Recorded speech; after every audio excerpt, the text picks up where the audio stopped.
मैं तो किसान सलाहकार को भी बोला था कि मेरा किसान वाला बंद कर दीजिए, मेरा केवाईसी नहीं हो पाएगा, क्योंकि मेरे पास जो जमीन है उसका लगान नहीं बांधते हैं कर्मचारी लोग। वो कहते हैं कि तुम्हारा बेलगानी जमीन है, जबकि मेरे पास जमीन है।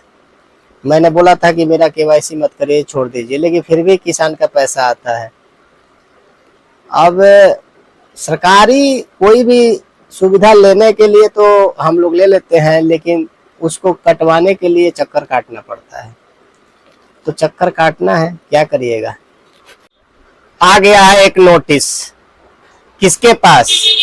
राशन जो वितरण करता है डीलर के पास, कि या तो अगर आप किसान का पैसा ले रहे हैं तो राशन को छोड़िए, अगर राशन चाहिए तो किसान का पैसा मत लीजिए।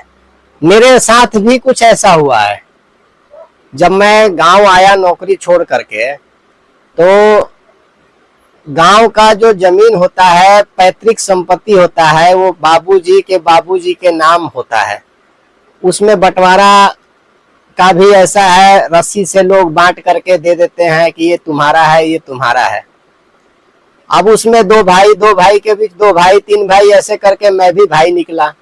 तो उस समय गांव में हो रहा था, ये किसान का जो पैसा का आवेदन हो रहा था, तो वही पुराना वाला रसीद जो था सब लोग लेकर लगा रहे थे। मैं भी गया, भाई क्या हो रहा है? तो उसने बोला कि आपके पास भी हो तो लाइए। तो मैं भी वही रसीद दे दिया जो बाबा दादा के नाम से जमीन का लगान था, और उसी पर उस भाई ने मुझे भी किसान का पैसा का रजिस्ट्रेशन बना दिया और किसान का पैसा आने लगा। उसके बाद चूंकि मेरे पास उतना जमीन था नहीं, थोड़ा बहुत जमीन था, वो भी बंटवारा में वो भी हाथ से निकल गया। जिसका था वो ले लिया, मेरे को नहीं मिला। लेकिन खैर पैसा आया, वो भी मेरे किसी दूसरे बैंक में पैसा जाता है, जो हरियाणा ग्रामीण बैंक में। हाँ, वहां पे आया 1-2 बार, यहाँ अब स्टेट बैंक में, उसके बाद वहां चला गया। अब मेरे पास भी वही समस्या है कि मेरे डीलर के पास आया है, अब मुझे जाना पड़ेगा और जा करके अपने सब काम धाम छोड़ करके जाना पड़ेगा, और वहाँ भीड़ भी लगेगा।